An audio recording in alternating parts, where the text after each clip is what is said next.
앞에서 가고 뒤에서 따르는 자들이 소리 지르되 호산나 찬송하리로다. 주의 이름으로 오시는 이여 찬송하리로다. 오늘 우리 조상 다윗의 나라여 가장 높은 곳에서 호산나 하더라. 하나님은 영이시니 예배하는 자가 영과 진리로 예배할지니라. 아멘.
호산나 다윗의 이름으로 이 땅에 오시는 구세주 예수님을 찬양합니다.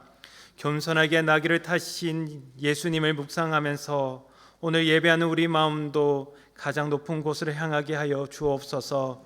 자기 뜻을 다 버리고 아버지의 원대로 행하셨던 주님과 같이 저희도 기도하며 하나님 아버지의 뜻에 순종하게 하여 주옵소서.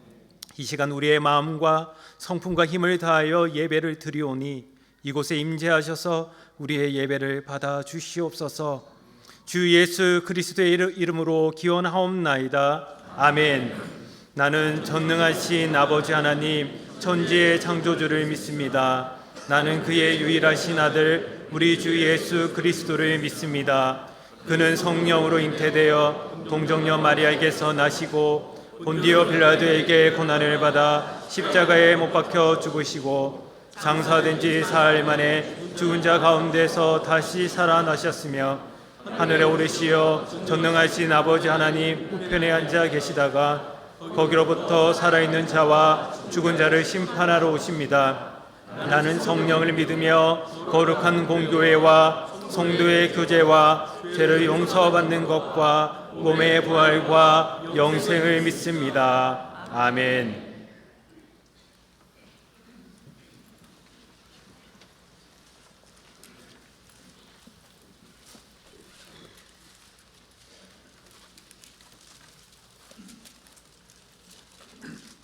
시온에 따라 크게 기뻐할지어다. 보라 내 왕이 내게 임하시나니 그는 공의로우시며 구원을 베푸시며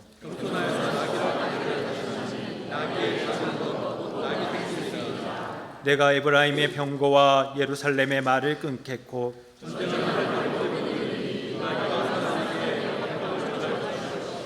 그의 통치는 바다에서 바다까지 이르고 앞에서 가고 뒤에서 따르는 무리가 소리 높여 이르되 주의 이름으로 오시는 이여 가장 높은 곳에서 호산나 하더라. 아멘.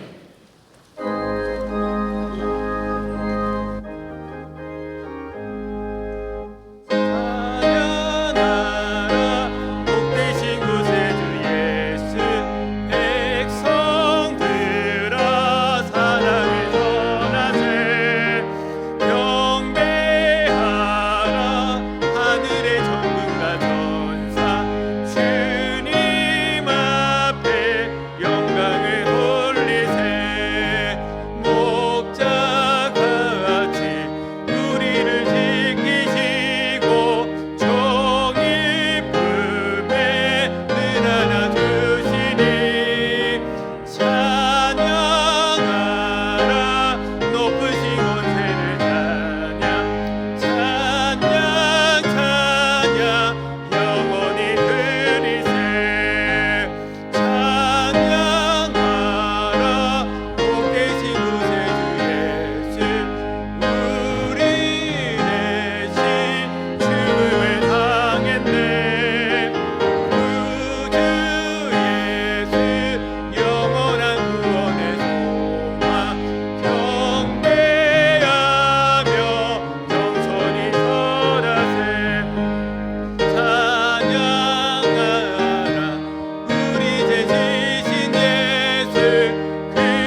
영원한 생명 되시며 참된 소망이 되시는 하나님 아버지, 지난 한 주간 동안 주님께서 우리를 안전하게 지켜주시고 성령님의 인도하심으로 하나님을 예배하는 자리에 나올 수 있게 하심을 감사를 드립니다.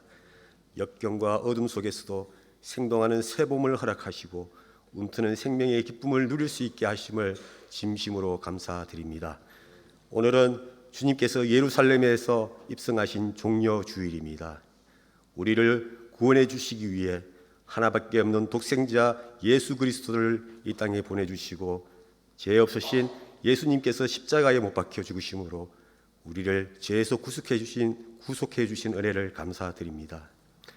하나님께서는 저희들에게 구원을 허락하시고 생명의 능력을 주셨지만 저희들의 모습은 여전히 죄악으로 얼룩져 있음을 고백합니다. 하나님의 뜻과는 멀리 세상을 사랑했던 저희들의 모든 죄악을 용서하여 주시옵소서. 십자가의 보혈로 깨끗이 씻어주사 우리의 영이 더욱 새롭게 되어지게 하옵소서. 이 시간 우리를 향하신 주님의 극진하신 사랑을 깊이 묵상하는 예배를 드리게 하시고 주님의 사랑을 깊이 경험하는 은혜의 시간이 되게 하옵소서. 우리가 이번 주 고난주간 동안 말과 생각과 행동을 조심하며 진정으로 마음을 다하여 예수님의 사랑에 감사하게 하시고 주님의 고난을 묵상하며 경건하게 보내게 인도하여 주시옵소서. 매일매일 주님의 말씀을 실천하고 사랑을 실천하며 살아가게 하옵소서. 하나님 아버지, 우리나라 대한민국을 위해 기도합니다. 총선이 얼마 남지 않았습니다. 예수님께서는 대한민국을 갈라놓은 이념의 담을 허물게 하시고 이 땅에 평화의 왕으로 오셨음을 믿습니다. 4월에 치러질 총선 가운데 주님이 함께 하시고 이 땅에 평화에 함께하여 주실 줄 믿습니다. 오직 정의를 물같이 공의를 마르지 않는 강같이 흐르게 하실 줄 믿습니다. 총선 가운데 영적 기류가 바뀌게 도와주시고 모든 분열을 제거하사 자유민주주의의 공의, 정직, 진실, 상식, 공정, 자유, 보평성이 회복되도록 하옵소서. 진정 하나님을 두려워하고 국민을 사랑하는 진실된 자들이 지도자로 세워지게 하옵소서. 선교사님을 위해 기도합니다. 너희는 온 천하에 다니며 만민에게 복음을 전파하라. 주님의 명령에 순종하며 온 만민에게 복음을 전파하는 선교사님 그들의 헌신과 수고를 기억하여 주시옵소서. 선교를 방해하는 영을 물리쳐 주시고 복음을 들은 현지인들의 마음이 활짝 열려 오직 예수 그리스도만이 길이요 진리요 생명임을 고백하는 구원의 역사가 있게 하여 주시옵소서. 그리하여 선교사님들이 사역하는 곳에 찬양과 예배의 소리가 커지며 주님의 몸된 교회들이 세워지는 귀한 역사가 있게 하여 주시옵소서. 신실하신 주님, 주님이 친히 세우신 우리 교회를 위해 기도합니다. 주님의 크신 뜻이 계셔서 이곳에 주님의 몸된 교회를 세워주시고 지난 30년간 김혜수 원로 목사님을 통하여 영혼 구원의 사명을 감당하며 믿음의 방석 위에 우뚝 세워주심을 감사합니다. 이제는 이대 박재현 위 목사님과 함께 주님의 은혜로 앞으로 30년을 바라보며 나아갑니다. 우리 교회가 더욱 부흥되길 원합니다. 미래 세대를 품는 교회, 청년과 어린이가 행복한 교회가 되게 하시고 어두운 세상을 밝히는 빛과 소금의 역할을 하는 교회가 되게 하옵소서. 주의 말씀은 내 발의 등이요 내 길의 빛이니이다. 올해는 우리 교회의 주제의 말씀으로 온 성도들이 주님의 말씀을 가까이 하기 위해 성경 읽고 필사하며 주님을 음성을 듣고 나아갑니다. 말씀 가운데 하나님을 만나게 되어 우리의 심령이 변화되고 치유와 회복의 역사가 일어나게 하시고 하나님의 말씀에 순종하게 하셔서 하나님의 교회를 바로 세우는 성도의 일을 감당하게 하옵소서. 내일부터 시작되는 고난주간 특별새벽 기도회가 전 성도가 참석하여 고난을 통하여 보여주신 주님의 한없는 사랑과 하나님 아버지의 뜻을 깊이 생각하며 주님 앞에 순종하는 삶을 살게 하옵소서. 예배를 드리는 심령마다 주님의 임재를 경험하게 하시고 주님의 위로와 평강이 가득한 은혜의 예배가 되게 하옵소서. 육신의 질병으로 고통당하는 성도들에게 치료의 광선을, 경제적인 어려움을 당하는 성도들에게 물질과 회복을, 믿음이 부족한 성도들에겐 믿음을 더하여 주시옵소서. 오늘 단위의 생명의 말씀을 전가하는 위임 목사님께 성령의 두루마기를 입히시어 전하는 말씀이 선포될 때 하나님의 능력과 감동이 우리 모두 은혜를 받는 시간이 되게 하여 주시옵소서. 지치고 피곤한 우리가 말씀 속에서 새 힘을 얻게 하시고 혼란한 우리 마음이 하나님의 말씀을 들음으로 평안을 얻게 하옵소서. 아름다운 목소리로 영광 돌리는 시온 찬양대의 은혜를 베풀어 주시고 찬양대원들의 모두가 날마다 기쁨과 찬양이 넘치는 삶을 살아가게 하옵소서. 예배를 위해 각 처소에서 보이지 않게 수고하시는 헌신하는 이들을 축복하여 주시옵소서. 이 모든 간구를 부활이시요 생명이시며 산 소망이 되시는 예수 그리스도 이름으로 기도합니다. 아멘.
오늘 하나님께서 우리에게 주시는 말씀은 이사야 50장 4절에서 9절의 말씀입니다.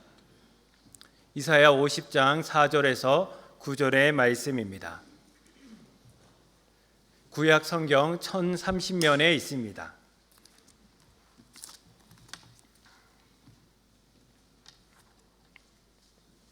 하나님의 말씀을 봉독하겠습니다. 주 여호와께서 학자들의 혀를 내게 주사 나로 공고한 자로 말로 어떻게 도와줄 줄을 알게 하시고 아침마다 깨우치시되 나의 귀를 깨우치사 학자들 같이 알아듣게 하시도다. 주 여호와께서 나의 귀를 여셨으므로 내가 거역하지도 아니하며 뒤로 물러가지도 아니하며 나를 때리는 자들에게 내 등을 맡기며 나의 수염을 뽑는 자들에게 나의 뺨을 맡기며 모욕과 침뱉음을 당하여도 내 얼굴을 가리지 아니하였느니라. 주 여호와께서 나를 도우심으로 내가 부끄러워하지 아니하고 내 얼굴을 부싯돌 같이 굳게 하였으므로 내가 수치를 당하지 아니할 줄을 아노라. 나를 의롭다 하시는 이가 가까이 계시니 나와 다툴 자가 누구냐? 나와 함께 설지어다. 나의 대적이 누구냐? 내게 가까이 나아올지어다. 보라, 주 여호와께서 나를 도우시리. 나를 정죄할 자 누구냐? 보라, 그들은 다 옷과 같이 헤어지며 좀이 그들을 먹으리라. 아멘.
우리 시온찬대의 찬양 하나님께서 기뻐 받으신 줄로 믿습니다. 네, 여러분 한 주간 동안 잘 지내셨습니까? 네, 지난주 초에는 좀 쌀쌀했던 것 같은데 오늘은 날씨가 많이 풀려서 따뜻한 봄날을 느끼는 것 같습니다. 이번 주는 오늘은 종려주일이고 또 한 주간은 고난 주간이 있는데요. 네, 한 주간 동안 십자가의 은혜와 사랑을 깊이 묵상하는 시간이 될 수 있기를 바라고요. 또 하나님 은혜를 깊이 체험할 수 있는 시간이 될 수 있기를 바랍니다. 또 이 자리에 나오신 여러분, 또 가정에서 예배 드리시는 여러분, 하나님께서 우리에게 은혜 주시기를 간절히 소원합니다. 네, 오늘은 이제 교회력으로는 종려주일로 우리가 하나님 앞에 예배를 드리고 있습니다. 예수님께서 십자가를 지시기 위해서 나귀 새끼를 타고 예루살렘에 입성하실 때에 무리들이 자신들이 입고 있던 옷을 겉옷을 길에 이렇게 펴가지고 예수님이 들어오시는 것을 환영하고 기뻐하는 마치 레드카펫을 펼쳐놓은 것처럼 또는 전쟁에서 승리하는 장군이 들어온 것 같은 그러한 분위기로 이제 사람들이 환호를 하고 축하를 하는 것입니다. 그리고 사람들은 이제 종려나무 가지를 막 흔드는 거죠. 이 종려나무는 대추 야자 나무를 의미합니다. 이 중동 지역의 이스라엘에는 대추 야자 나무가 많이 있거든요. 그래서 그 잎을 흔들면서 예수님의 예루살렘 입성을 기뻐하고 또 환호하는 그러한 절기 기념하는 날이 바로 교회력으로 오늘 종려주일이라고 할 수 있는데, 마태복음 21장 7절에서 9절의 말씀 보니까 이 같은 말씀이 있습니다. 나귀와 나귀 새끼를 끌고 와서 자기들의 겉옷을 그 위에 얹음에 예수께서 그 위에 타시니 무리의 대다수는 그들의 겉옷을 길게 펴고 다른 이들은 나뭇가지를 베어 길에 펴고 앞에서 가고 뒤에서 따르는 무리가 소리 높이 이르되 호산나 다윗의 자손이여 찬송하리로다 주의 이름으로 오시는 이여 가장 높은 곳에서 호산나 하더라, 이렇게 말씀에 나와 있는데요. 우리는 부활주일 전주를 종려주일로 이 절기로 지키는 걸로 익숙한데요. 여러분, 종려주일은 또 다른 말로 하면 순환주일로도 지키기도 합니다. 예수님께서 예루살렘에 입성하시는 것은 곧 고난을 받으시기 위해서죠. 십자가를 지시기 위해서 이제 예루살렘으로 입성하시는 것이기 때문에 종려주일은 곧 순환의 시작이라고 할 수가 있습니다. 그래서 종려주일을 또 순환주일로도 지키게 하는데요. 오늘 우리가 함께 읽은 이 말씀은 종려주일에 관한 말씀이라기보다는 순환주일에 맞는 말씀이라고 할 수가 있겠습니다. 이 이사야서의 말씀 우리가 함께 읽었는데요. 많은 예언서 중에 그 메시아에 관한 예언이 가장 많이 나오는 말씀이 이사야서입니다. 이사야서에는요, 여호와의 종의 노래가 4번 나오는데 오늘 우리가 함께 읽은 이 말씀이 여호와의 종의 노래 3번째 말씀입니다. 그리고 4번째 말씀이 여러분이 잘 아는 이사야 53장의 말씀인데요. 이 여호와의 종 3번째, 4번째 노래의 특징은 고난에 초점이 맞춰져 있다라는 것입니다. 그렇다면은 이 여호와의 종은 누구를 말하는 것인지 우리가 오늘 이 말씀을 통해서 함께 살펴보려고 하는데요. 4절의 말씀 보시면은 주 여호와께서 학자들의 혀를 내게 주사 나로 곤고한 자를 말로 어떻게 도와줄 줄 알게 하시고 아침마다 깨우치시되 나의 귀를 깨우치사 학자들 같이 알아듣게 하시도다. 이 말씀이죠. 여러분, 이 말씀 너무나 잘 아는 말씀이시고 좋아하는 말씀이죠. 누가 좋아하는 말씀일까요? 학생들이 좋아하는 말씀이고 수험생들이 좋아하는 말씀이고 시험을 앞둔 부모님들이 좋아하는 말씀이기도 하죠. 저도 이 말씀 학창 시절에 참 좋아했는데요. 하나님께서 나에게 학자의 혀를 주셔가지고 또 아침마다 깨우쳐 주셔서 수업도 잘 들었으면 좋겠고 선생님 말씀 잘 이해했으면 좋겠고 어디 면접 가면은 학자의 혀를 줘서 말도 잘했으면 좋겠고 이러한 기도를 드린 적이 있는데요. 여러분, 그런데 여기서 말하는 학자의 혀 할 적에 학자는요, 우리가 일반적으로 말하는 똑똑한 사람, 공부를 많이 한 사람, 지식을 많이 가진 그런 학자를 의미하는 것이 아닙니다. 학자라는 원어는요, 리무드라는 단어를 썼는데 뜻은 배우는 사람, 제자라는 의미를 가지고 있습니다. 다시 말하면은 스승의 말씀을 잘 듣고 배우는 사람은 학자라는 표현을 썼다는. 그래서 약간 한국말의 번역에는 조금 와닿지 않는 그런 해석이라고 할 수가 있는데요. 그래서 이 4절에 학자들 앞에 1번이라는 각주가 나왔는데 그 밑에 보면 제자들이라고 쓰여져 있는 것을 볼 수가 있습니다. 그러면 여러분, 제자란 누구를 말하는 겁니까? 스승의 가르침을 잘 듣고 그대로 따르는 사람을 제자라고 할 수가 있는 것입니다. 근데 여호와의 종에게 여호와께서 학자의 혀를 주셨다라고 말씀하고 있는데요. 이 여호와의 종은 우리 모두가 다 아시다시피 바로 예수 그리스도를 의미하는 것입니다.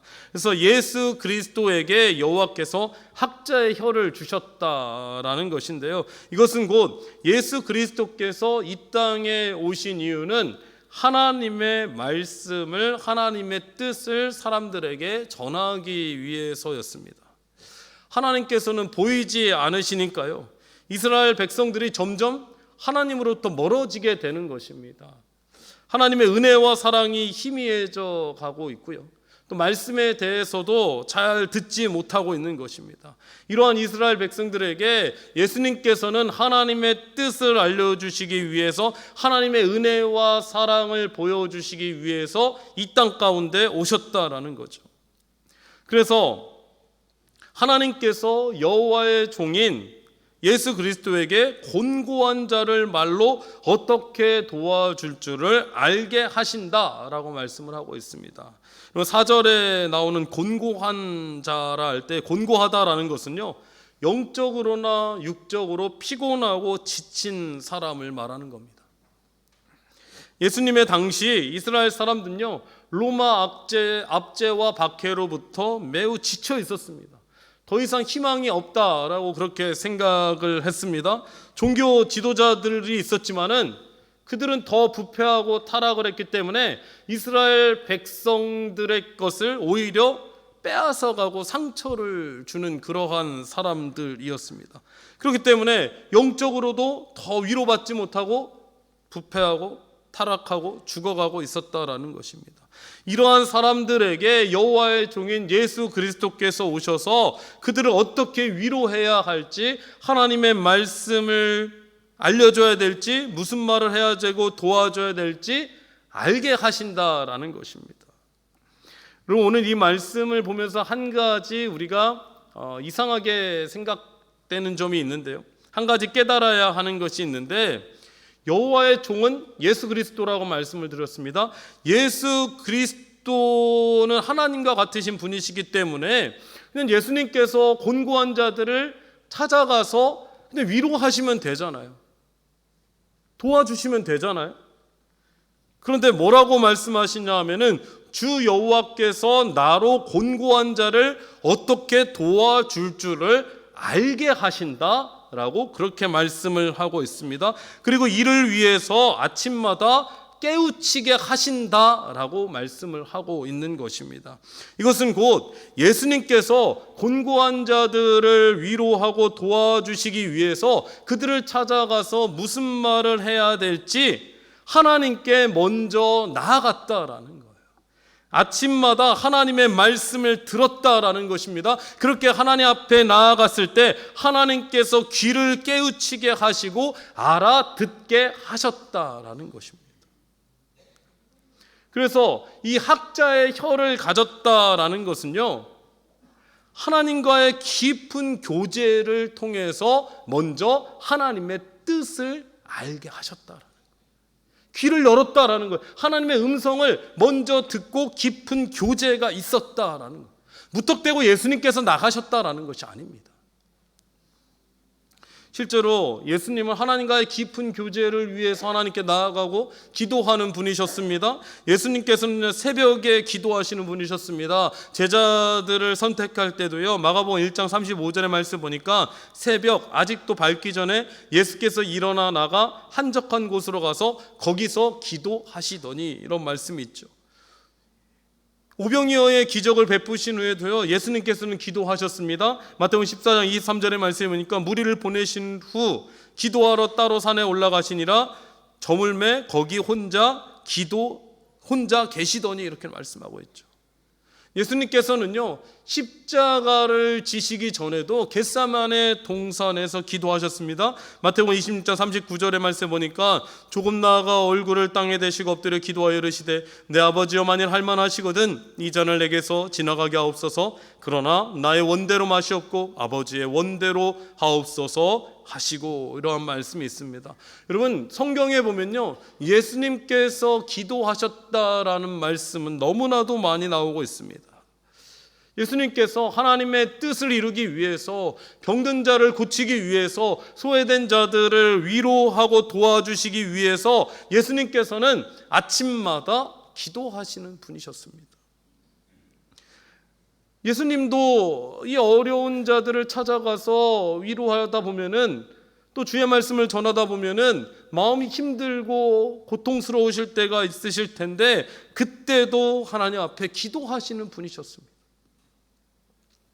사탄에게 시험을 받을 때에도요, 광야에서 금식하며 기도하는 분이셨습니다. 하나님의 뜻을 알기 위해서 무엇을 해야 하고 어떻게 해야 할지 알기 위해서 예수님께서는 하나님께 기도하는 분이셨다라는 것입니다. 사랑하는 여러분, 우리들도요, 하나님을 주로 고백하는 하나님의 종인 줄로 믿습니다. 그리고 우리는요, 예수님의 제자라고 할 수도 있을 것입니다. 그렇다면은 우리들도요, 예수 그리스도와 같이 우리 주변에 곤고한 자들을 위로하고 도와줄 수 있기를 바랍니다. 마음이 낙심한 자들, 영적으로 침체된 자들, 우리의 도움이 필요한 자들을 찾아갈 수 있기를 바랍니다. 이를 위해서 하나님께서 우리에게 학자의 혀를 주시기를 원합니다. 근데 여러분, 우리가 누군가를 찾아가 말로 위로하고 또 도와준다라는 것은 참 쉬운 일은 아닌 것 같습니다. 조심스럽기도 합니다. 왜 그렇습니까? 어떤 말로 위로해야 할지도 잘 모르겠고요. 또 어떻게 도와줘야 될지도 모르겠고, 또 그러다 보면은 마음은 있지만은 주저하게 될 때도 있는 것 같습니다.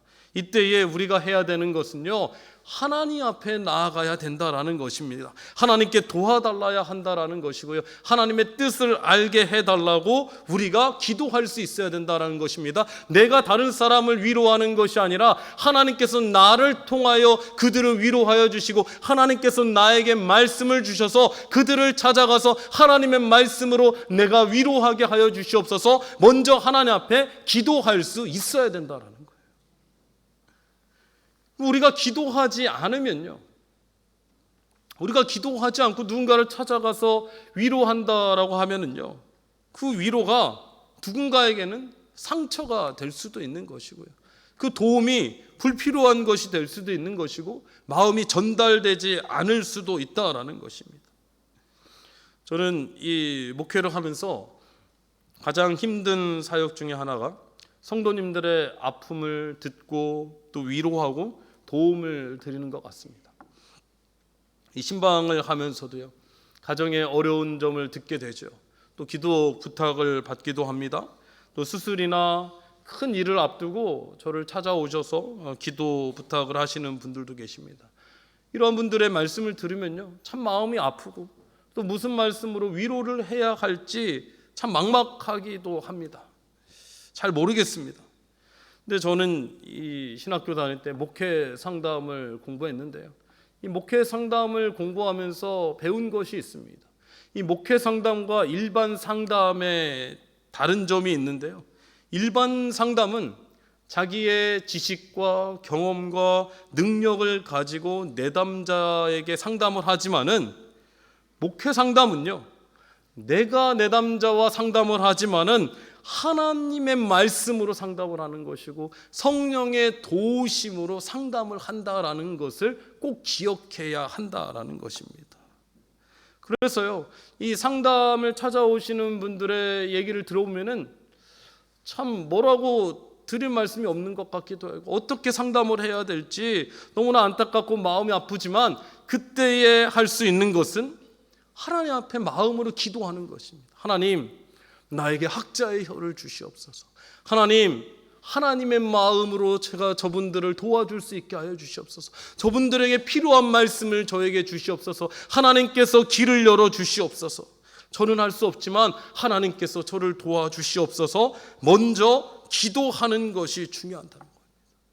그렇게 기도하면은요, 하나님께서 생각지도 못한 말씀을 주실 때도 있고요, 알지 못했던 것을 깨달아 알게 해 주실 때도 있고요, 내가 생각지 못한 방법으로 상담을 해 드릴 때도 있게 된다라는 것입니다.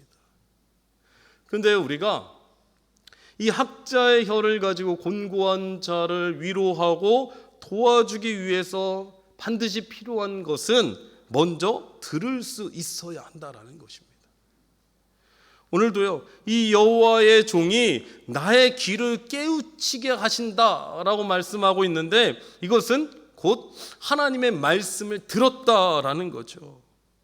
우리가요, 하나님의 말씀을 들을 때에 하나님께서 우리의 귀를 통해서 하나님의 뜻을 깨우치게 하신다라는 것입니다. 내가 무엇을 해야 될지, 어떻게 해야 될지 하나님께서 우리에게 알려주신다라는 것입니다.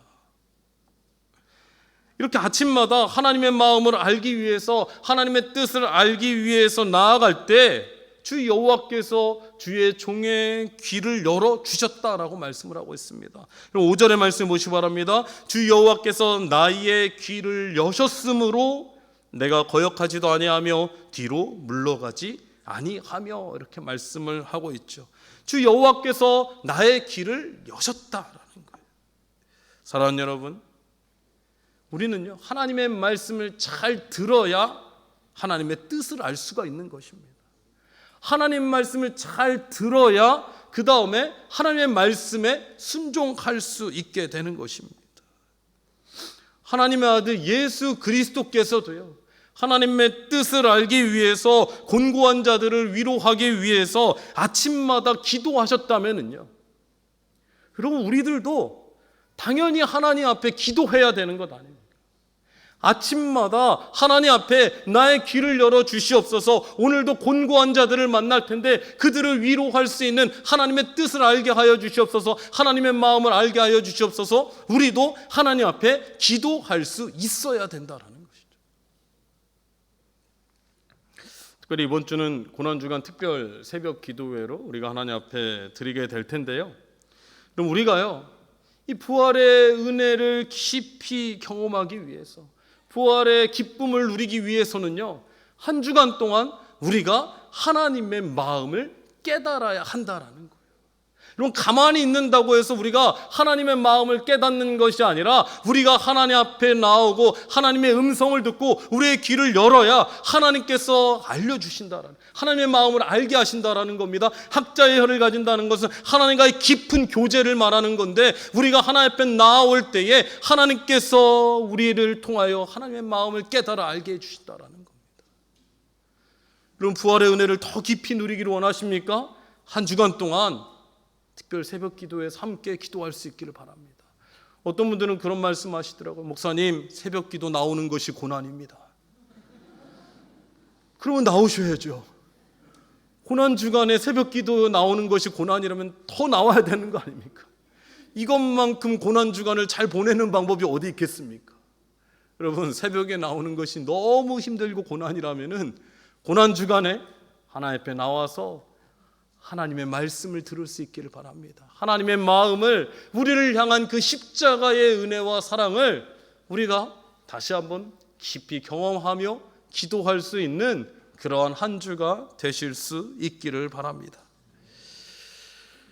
예수 그리스도께서는요, 이렇게 하나님 앞에 기도하며 깊은 교제를 통해서 하나님의 뜻을 아는 것만으로 그치는 것이 아니라 이제는 삶으로 나타내신 분이셨습니다. 5절의 말씀에 다시 보면요, 주 여호와께서 나의 길을 여셨으므로 내가 거역하지도 아니하며 뒤로 물러가지 아니하며, 이렇게 말씀을 하고 있습니다. 예수님께서는요, 우리를 구원하시기 위해서 죄인들이 지는 십자가를 지셨습니다. 그리고 십자가가요, 무서운 형벌 중에 하나인 이유는 이 고통이 오래 간다라는 겁니다. 그냥 한 번에 죽는 것이 아니라요, 그러면 십자가형을 이제 하게 되면은 맨 처음에는요, 매를 맞습니다. 이 가주책직으로 된 매를 39대를 맞습니다. 유대인들은요 40대를 맞으면 사람이 죽는다라고 생각을 했습니다. 그래서 바울도 그런 얘기를 하죠. 39대, 40대에 한 대 감한 매를 맞았다고 하는 게 이제 39대인데요. 이 39대의 매를 가죽채찍으로 맞는데, 그 가죽채찍 끝에는 어떤 동물의 뼈와 뭐 이 새와 같은 갈고리 같은 거를 달아놔가지고요, 그것으로 39대를 때리는 겁니다. 그러면 그 39대의 매를 맞으면요, 이미 사람은 걸어가기가 어려울 것입니다. 견디기 어려울 것입니다. 그리고 나서 십자가, 자신이 달리게 되는 십자가를, 나무 십자가를 메고 가는데요, 그 십자가의 무게가 50kg에서 80kg 정도 된다고 합니다. 여러분 39대의 매를 맞고 50에서 80kg이나 되는 십자가를 메고요. 골고다 언덕까지 예수님께서 간 거리가 800m였습니다. 그냥 50kg가 되는 십자가를 지는 것도 무거워서 800m 가기 어려울 텐데요. 그 찢겨진 몸을 가지고 800m를 가는 것 정말 어렵고 힘든 일이었습니다. 그보다 더 또 힘든 것은 십자가를 지었다라는 것은요, 마땅히 죽을 죄를 지은 죄인으로 사람들이 여기는 겁니다. 취급을 하는 겁니다. 그러니까 이 십자가를 지고 가는 사람에게는요, 침을 뱉어도 되고요, 모욕을 해도 되고 손가락질을 해도 되고 뺨을 때려도 전혀 이상하지가 않은 거예요. 이렇게 이러한 처형을 당해도 마땅한 사람이라고 그렇게 생각을 하는 것입니다. 이에 대해서 6절에 이렇게 말씀하고 있죠. 나를 때리는 자들에게 내 등을 맡기며 나의 수염을 뽑는 자들에게 나의 뺨을 맡기며 모욕과 침뱉음을 당하여도 내 얼굴을 가리지 아니하였느니라. 그리고 예수님께서는요, 하나님의 아들이시기 때문에 아무런 죄를 지으시지 않으셨습니다. 이 십자가를 지을 만한 죄를 지으시지 않으셨는데요, 그러나 예수님께서 이러한 사람들의 조롱과 고난과 박해를 당하시면서도 묵묵히 참아내시면서 십자가를 거역하지도 않으시고 뒤로 물러서지도 않은 이유를 5절의 말씀에 보면은 주 여호와께서 나의 귀를 여셨으므로 내가 거역하지도 아니하며 뒤로 물러서지도 아니하였다라고 말씀을 하고 있는 것입니다.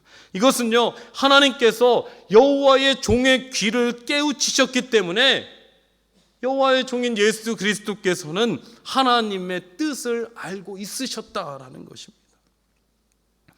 예수님께서는요, 십자가를 통해서 이 세상을 구원하시고 우리에게 영원한 생명을 주시려는 하나님의 뜻을 이미 알고 있으셨기 때문에, 그리고 마지막으로 십자가를 지기 전에 이 겟세마네 동산에서요, 저는 마음이 답답하고 갈등과 고민 가운데 있을 때에 땀방울이 핏방울이 될 정도로 하나님 앞에 기도하심으로 예수님은 십자가 앞에서 십자가를 거역하지도 않으시고요, 뒤로 물러서지도 않으시고 때리는 자들에겐 등을 맡기실 수 있었을 것이고요, 수염을 뽑는 자에게 뺨을 맡기고요, 침뱉음을 당하고 그러면서도 얼굴을 가리지 않으셨다라는 것입니다. 이 모든 고난과 고통을 다 참아내실 수 있게 되었다라는 것입니다. 여러분, 예수님께서 하나님의 뜻을 깨닫지 못했다라면, 그리고 예수님께서 십자가를 지지 않으셨다면은 예수님은 그냥 공자나 맹자와 같은 한 명의 성인에 불과했을 것입니다. 우리들은 예수 그리스도의 십자가의 은혜로 구원을 받지 못했을 것입니다.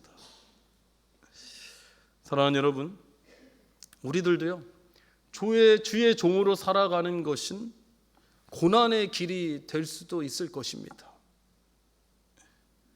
그리스도인으로 세상을 살아가는 것이요, 물론 아무것도 안 하고요, 가만히 있으면은 이 제자의 길, 이 예수 그리스도를 믿는 그리스도인의 길은 쉬울 수도 있을 것입니다. 그러나 우리가요, 정말로 하나님의 뜻대로 살아가는 것, 제자로서의 삶을 살아가는 것, 세상 가운데서 믿음을 지켜낸다라는 것은 어렵고 힘든 일일 것입니다.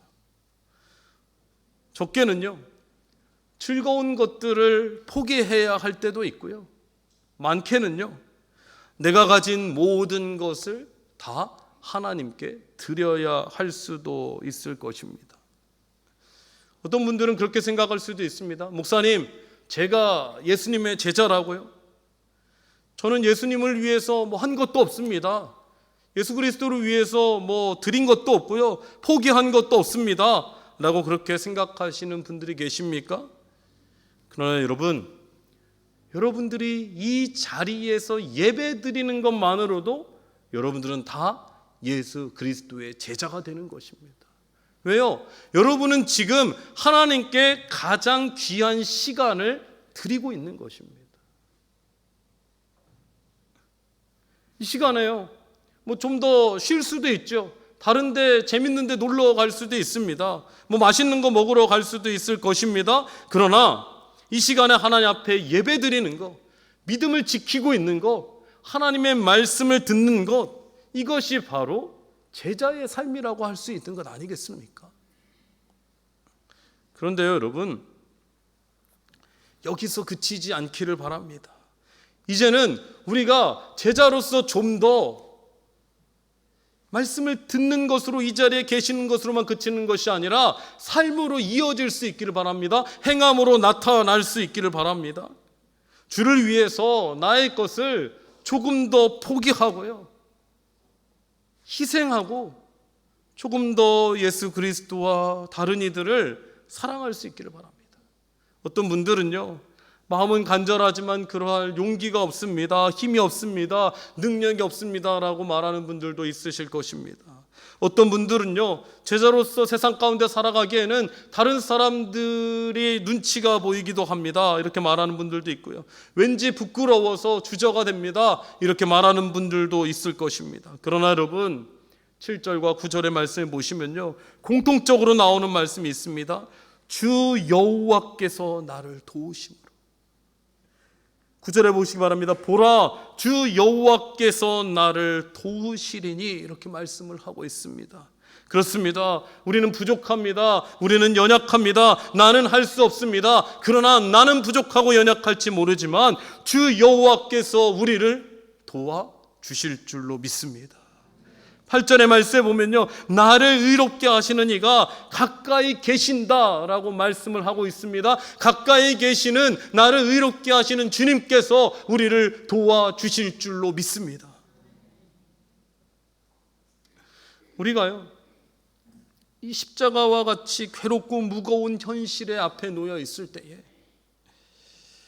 제자의 삶을 살면서 너무나 외로울 때에, 조롱과 핍박을 받을 때에, 우리 주변에 아무도 없다라고 느껴질 때에, 우리의 삶의 자리에서 믿음을 지켜나가기가 너무나 어려워서 포기하고 싶을 때에, 세상의 시험과 유혹 앞에서 흔들릴 때에 우리를 도우시고 우리를 의롭게 하시는 하나님께로 가까이 나아갈 수 있기를 바랍니다. 하나님의 음성을 들을 수 있기를 바랍니다. 하나님 앞에 바짝 엎드릴 수 있기를 바랍니다. 여러분, 하나님의 뜻을 알기 위해서 하나님 앞에 언제 엎드리셨습니까? 하나님 앞에 언제 기도해 보셨습니까? 혹시 너무 오래된 얘기가 아닙니까?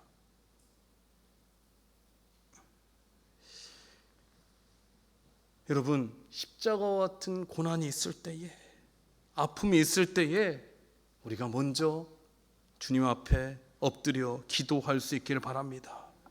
내가 하나님을 믿는다고 하면서요, 제자로서의 삶을 산다고 하면서 하나님의 말씀을 듣지 못하고 하나님 앞에 나아가지 못하고 기도하지 못하고 나의 힘과 능력으로 뭔가를 해결해 보려고 하진 않았습니까? 우리 앞에요, 어떠한 십자가와 같은 고난과 아픔들이 있을지라도 그 안에 하나님의 뜻이 있다라는 것을 우리가 깨닫게 된다면요, 우리는 견뎌낼 수 있고 참아낼 수가 있는 것입니다. 예수님께서도요, 이 십자가의 길을 가실 수 있었던 이유, 이 고난과 아픔과 조롱을 이겨낼 수 있었던 이유는 하나님의 뜻을 아셨기 때문이에요. 하나님의 뜻을 깨달을 수 있었기 때문입니다. 여러분, 이 십자가의 고난과 아픔과 고통이 있는 분들이 계시다면은 한 주간 동안 우리가 새벽에 나와서 다시 한번 하나님 앞에 기도할 수 있기를 바랍니다. 아버지 하나님, 하나님의 뜻을 알게 하여 주시옵소서. 뿐만 아니라 우리 주변의 어려운 분들을 위해서도 우리가 함께 기도할 수 있기를 바랍니다. 하나님 아버지, 나에게 학자의 혀를 허락하여 주셔서 곤고한 자들 내가 그들을 찾아가 위로하게 하여 주시옵소서. 그들을 위해 기도하게 하여 주시옵소서. 이러한 우리가 예수님과 같은 그러한 하나님의 종으로서 제자로서의 삶을 살아갈 수 있기를 주님의 이름으로 축원합니다. 기도하겠습니다.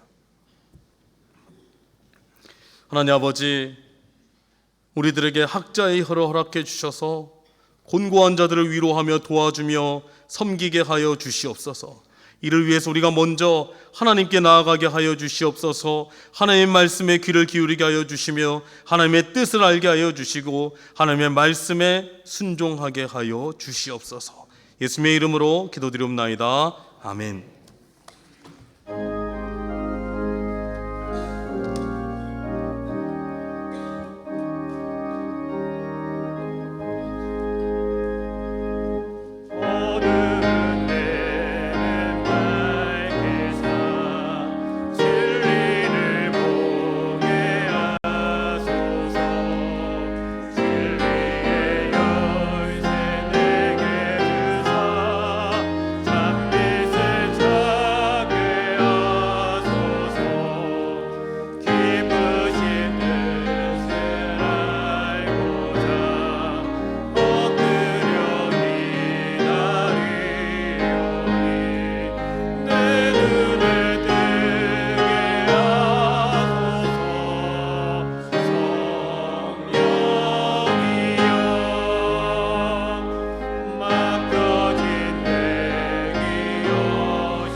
하나님 아버지 감사합니다. 지난 한 주간 동안도 하나님의 은혜 가운데 살게 하시고 거룩한 줄 주님 앞에 나와 예배드리며 하나님께 영광 돌리게 하여 주심에 참으로 감사를 드립니다. 이젠 그 은혜와 사랑을 기억하며 우리 마음과 정성을 담아 하나님께 귀한 예물을 드리오니 이 예물을 하나님께서 기뻐 받아 주시옵소서. 이 예물이 하나님 나라 영광을 위해 기이 쓸 때에 아름다운 복음의 열매들 많이 맺혀지게 하여 주시고 꼭 필요한 곳에 쓰이게 하여 주시옵소서. 아버지 하나님, 이 예물을 드린 손길과 가정을 하나님께서 기억하여 주시고 축복하여 주시옵소서. 적은 것도 하나님 하나님께로부터 왔음을 기억하며 다시 하나님께 올려드리오니 이 예물 가운데 30배, 60배, 100배의 하늘 은혜와 상급으로 채워 주시옵고 우리의 기도 제목도 함께 올려드리오니 우리의 기도에 귀 기울여 주시고 하나님의 뜻에 따라 때에 따라 다 응답받게 하여 주시옵소서. 생활 가운데 복을 더하여 주시고 가정의 은혜와 평안을 더하여 주시고 건강의 축복도 하나님께서 더하여 주시옵소서. 마음은 간절하되 드리지 못한 손길이 있다면은 그 마음을 위로하여 주시고 다음에는 꼭 드릴 수 있는 은혜도 허락하여 주시옵소서. 아버지 하나님, 이제 한 주간 동안 삶을 살아갑니다. 아버지 하나님의 마음을 더 깊이 깨달아 알게 하는 고난주간이 되게 하여 주시고 십자가의 은혜와 사랑을 깊이 경험하며 감사하며 또 하나님께 예배드리는 우리들 되게 하여 주시옵소서. 아버지 하나님께 감사드리며 예수님의 이름으로 봉헌기도 드리옵나이다. 아멘. 교회 소식을 말씀드리도록 하겠습니다. 주보를 참고해 주시기 바랍니다. 우리 교회 처음 나오신 분들이 계시다면은 주님의 이름으로 환영하고 축복합니다. 교회에 등록하기를 원하시는 분들은 본당 1층 새가족팀의 영접위원분들이 계십니다.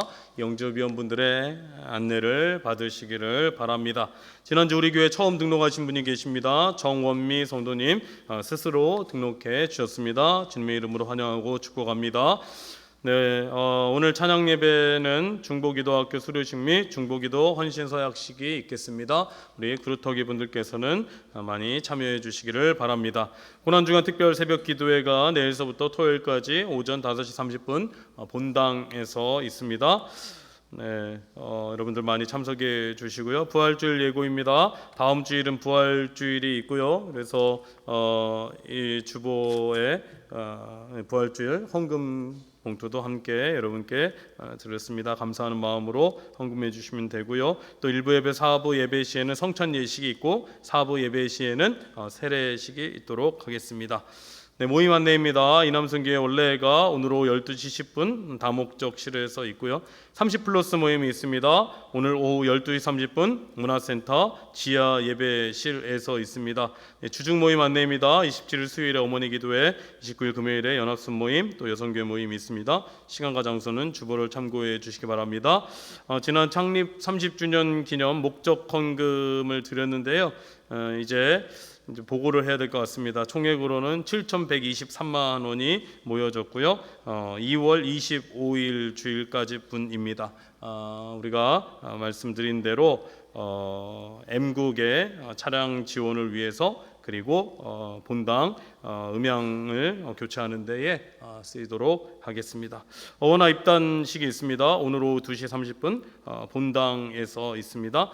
30플러스 특강이 있습니다. 4월 7일 주일 오후 1시 문화센터 지하에서 있고요. 강사로는 홍성원 목사님께서 강의를 해주시고요. 대상은 30플러스 성도 및 관심 있는 모든 성도에게 열려 있습니다. 이 시간에 잠깐 우리 30플러스 홍보 영상을 보도록 하겠습니다.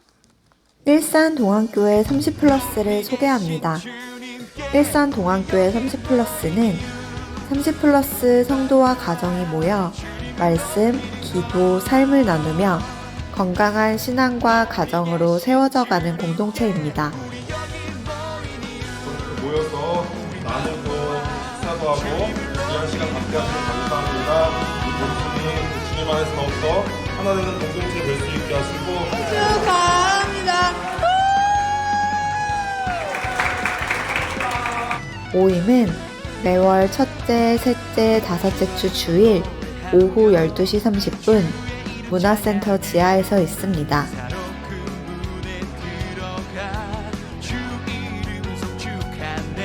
원활한 모임을 위해 타가방도 운영합니다. 타가방은 자녀들이 편하게 있을 수 있도록 키즈카페 모습으로 리모델링을 진행 중에 있습니다. 30플러스 모임은 대그룹 모임, 소그룹 모임, 특강으로 진행됩니다. 첫 번째 특강은 4월 7일 주일 오후 1시에 있습니다. 특강은 보통 사람보다 7배나 빠른 시간을 살아가는 아들과 함께 행복한 가정을 세우고자 하는 홍성원 목사님을 초청하여 행복한 가정이란 이란 주제로 나누고자 합니다. 이 아들은 대한민국에서 이제 하나밖에 없는 소아조로증, 그러니까 프로제리아 신드롬을 앓고 있는 그 아이입니다. 30 플러스 성도님과 관심 있으신 모든 성도님들이 참석하여 은혜 누리시기를 기대합니다. 감사합니다. 네, 우리가 이제 작년서부터 30 플러스 모임을 갖고 있는데요. 작년에는 이제 예비 모임이었고 올해서부터 이제 본격적으로 30 플러스 모임을 가지려고 합니다. 30대 이상의 우리 결혼하신 부부들이 이제 자녀들과 함께 모여서 예배를 드리게 될 텐데요. 매월 첫째 주, 셋째 주, 다섯째 주에 모임을 갖고요. 여러분 이 비전센터 지하에 저희 새벽 예배 드리는 예배 장소의 의자가 바뀌었습니다. 새벽 예배 드리신 분들은 아시겠지만은 이제 장의자를 다 뺐습니다. 장의자를 다 빼고 거기에 개별 의자를 이제 비치해 놓고요. 그래서 30 플러스가 모일 때는 이제 원탁을 놓고 같이 모이는 그렇게 하기 위해서 장의자를 다 뺐고요. 아마 지금 비전센터 지하에서 이 예배 드리시는 분들은 조금 새로운 환경이어서 좀 당황하실 수도 있는데요. 네, 이 30 플러스 모임을 위해서 의자를 바꾸고 또 그 비전센터 지하 1층 옆에 조그만 방이 하나 더 있는데 거기에 있는 물건들도 다 정리를 했습니다. 다 정리를 하고 이제 거기는 30 플러스 모임을 할 때 우리 자녀들이 그곳에서 이제 시간을 보낼 수 있는 키즈 카페를 만들려고 합니다. 거기는 이제 어린 아이들만 쓸 수 있는 공간을 해서요. 뭐 여러 가지 시설들도 만들었고 안전장치도 만들어서 부모님들은 예배를 드리고 모임을 갖고 자녀들은 그 옆에서 이제 활동을 하거나 이제 자유롭게 지낼 수 있는 그러한 장소로 지금 리모델링을 시작하려고 합니다. 그래서 5월 첫째 주에 이제 다 완성을 하는 게 목표로 하고 있는데요.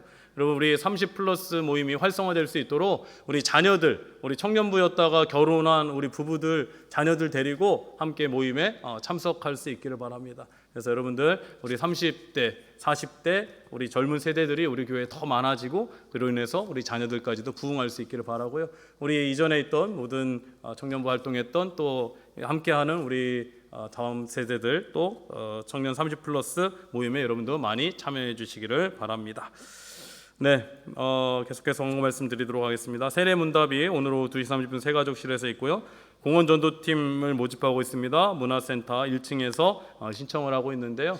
신인숙 권사님께 신청을 해주시면 되겠습니다. 우리 격주로 이 공원 전도팀이 일산병원 사거리에서 전도를 하고 있는데요. 여러분들 많이 함께 하시면 감사하겠습니다. 네, 이 시간에는 아기 첫 예배 시간이 있습니다. 네, 우리 저 뒤에서 예쁜 두 아기가 기다리고 있는데요. 우리 김성현 성도님, 피한나 성도님의 딸입니다. 김사랑, 김소망입니다. 김사랑, 김소망. 우리 둘은 피영섭 장로님하고 이화정 원사님 외손녀 딸 되는데요. 네, 안녕. 네,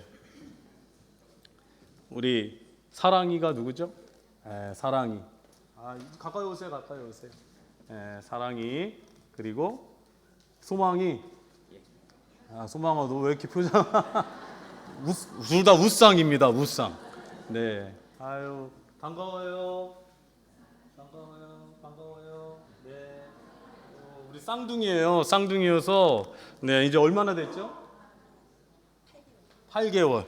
네, 8개월이 되어서 이렇게 건강하게 네, 잘 크고 있습니다. 우리 30 플러스가 이러한 부부들이 오셔서 같이 예배 드리시면 되는데요. 네, 이름도 너무 예쁘죠. 사랑이, 소망이. 사랑이, 소망이 하나 더 나오면 네, 하나님만이 아십니다. 네, 우리 사랑이, 소망이 이렇게 처음 하나님 앞에 나와서 예배드리게 되었습니다. 우리 부모님들이 많이 우리 부모님들 많이 기도해 주시고 또 네, 할아버지 할머니가 많이 기도해 주셔서 네, 오늘 컨디션 되게 좋은가 봐. 소망아 원래 이래요?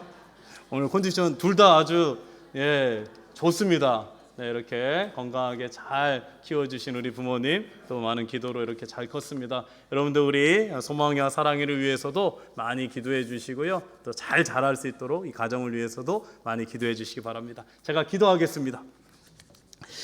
하나님 아버지 감사합니다. 우리 김성현 성도님, 피안나 성도님 가정에 귀한 자녀 사랑이와 소망이를 이 땅 가운데 보내주시고 8개월 동안 건강하게 잘 자랄 수 있도록 하여 주심에 참으로 감사를 드립니다. 하나님께서 우리 귀한 아들, 딸을 이 가정에 보내신 데에는 분명한 하나님의 뜻이 있는 줄로 믿습니다. 아버지 하나님, 우리 사랑이와 소망이를 항상 기억하여 주시옵고 이들의 이름처럼 항상 하나님의 은혜와 사랑 가운데 거하게 하여 주시옵고 하나님의 소망을 꿈꾸며 살아가는 귀한 자녀들 될 수 있도록 주님 도와주시고 함께하여 주시옵소서. 이렇게 첫 예배를 하나님께 드립니다. 이들이 평생 하나님께 예배하는 자녀들이 될 수 있도록 주님 도와주시옵고 그 기와 그 지혜가 자라가며 하나님과 사람들에게 사랑받고 칭찬받는 귀한 자녀들 될 수 있도록 주님 도와주시옵소서. 하나님께서 지혜를 더하여 주시고 또 귀한 만남의 축복도 허락하여 주시옵고 무럭무럭 잘 자라날 수 있도록 주님 도와주셔서 나중에는 하나님 나라를 위해서도 귀 쓰임받는 일꾼들이 다 되게 하여 주시옵소서.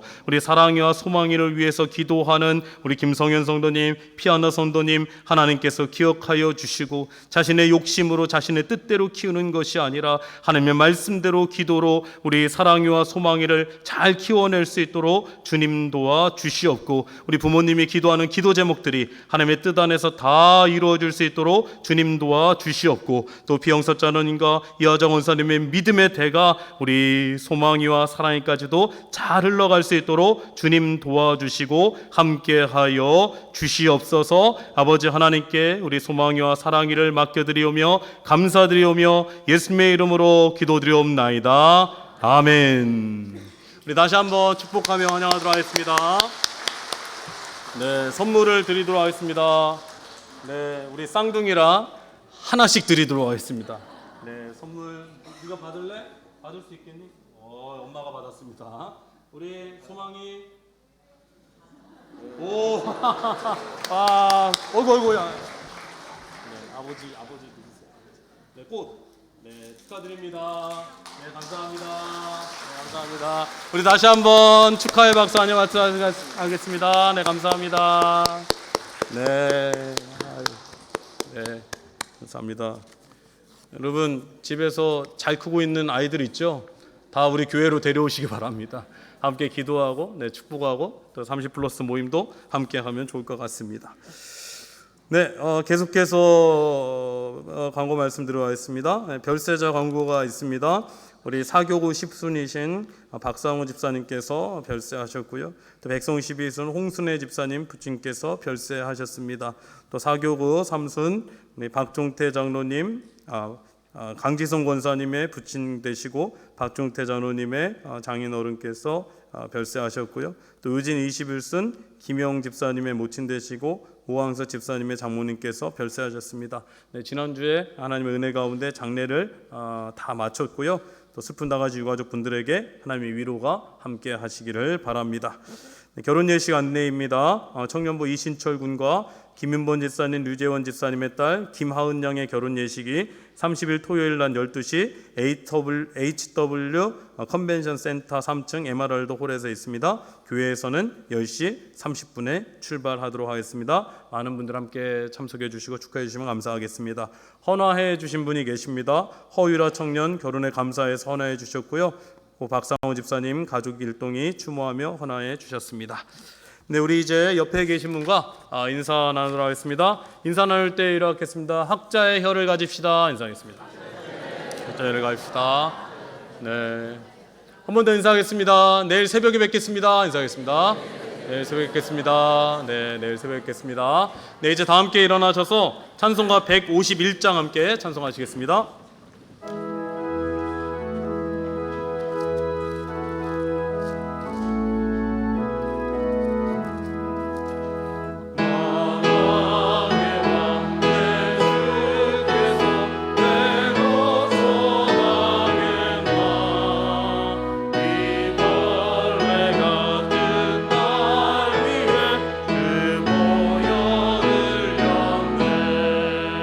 십자가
우리 주 예수 그리스도의 은혜와 무한하신 아버지 하나님의 사랑하심과 성령님의 감동 감화하시고 우리 가운데 교제 교통하심이 곤고한 자들을 찾아가 그들을 위로하고 도와주는 학자의 혀를 가지기를 간절히 소원하며 하나님의 마음을 하나님의 뜻을 이해하며 하나님의 말씀에 순종하기를 간절히 소원하는 이제를 함께 예배하는 그리고 가정에서 예배드리는 일산동학교의 성도님들 위해 그 가정 위에 삶의 자리 위에 모든 기도 제목 가운데 지금 영혼까지 함께 하시기를 간절히 축원하옵나이다. 아멘.